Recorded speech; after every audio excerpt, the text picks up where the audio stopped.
Tajikistan is one of the remotest places on Earth, but Central Asia's poorest country lies at the heart of one of the world's biggest problems, global warming.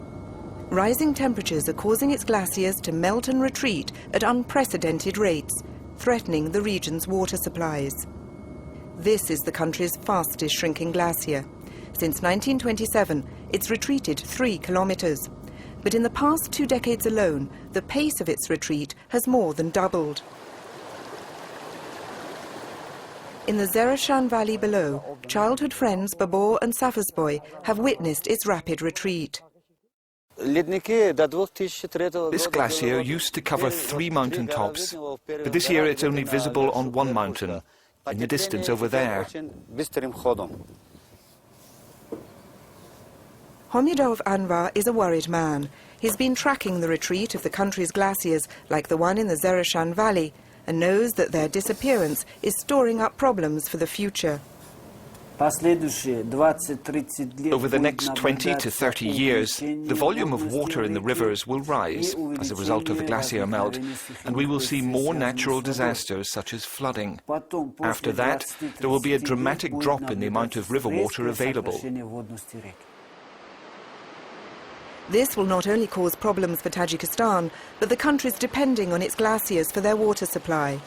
The river Zereshan flows into neighbouring Uzbekistan, where 7 million people depend on its water.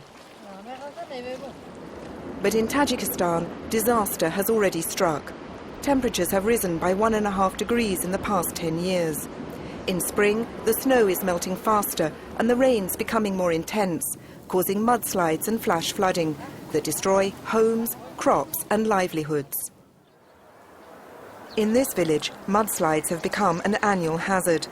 250 families used to live here, but after a mudslide left a trail of death and destruction, most people moved away.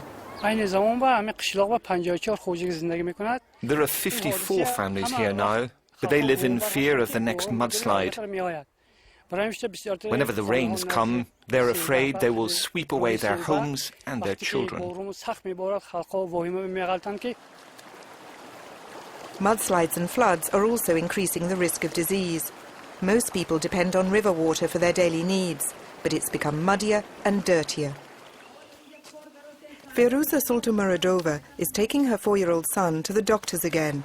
Like many children in the village, Sahad Johnny regularly gets sick from drinking the river water. He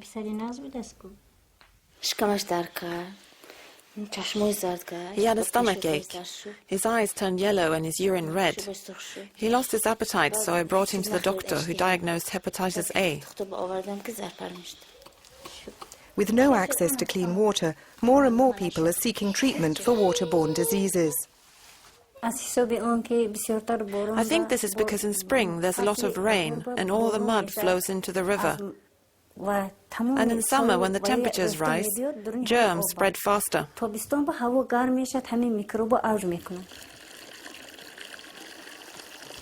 The European Union is redoubling its efforts to get clean water to these villages.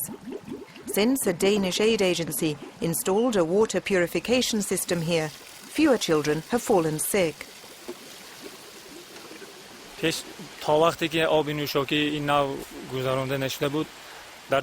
Before we got our clean water, our children were getting stomach infections, coming down with things like diarrhea, typhoid and hepatitis.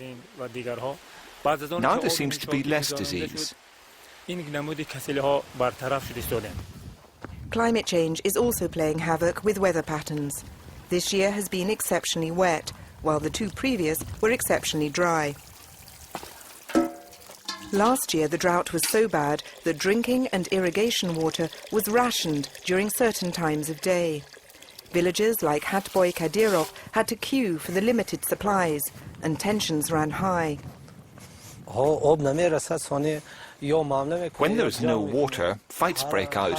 There's a lot of conflict. Sometimes, even when we stood in line, there wasn't enough water to go round. The drought had a major impact on electricity supplies.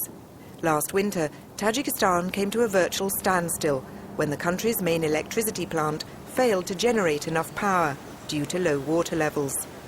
This year, the water levels are back to normal and electricity production back on track.